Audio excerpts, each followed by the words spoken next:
Basic frogger. It's a transition from the squat. We bring our hands forward, we shift our weight forward, shoulders come over the hands, and then we pop, jump into another squat.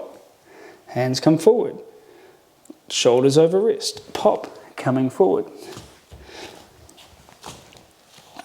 If you're able to be deep into that squat, the transition should be a little bit easier. If you're up higher, you'll still be able to achieve this. Your hands will come forward, shoulders move over wrists, and you gently hop forward. Frogger. Make sure you don't lose your balance. Make sure you've got enough space in the room. Squat, hands come forward, lifting up, the heels come off the floor, shoulders over wrists, popping forward.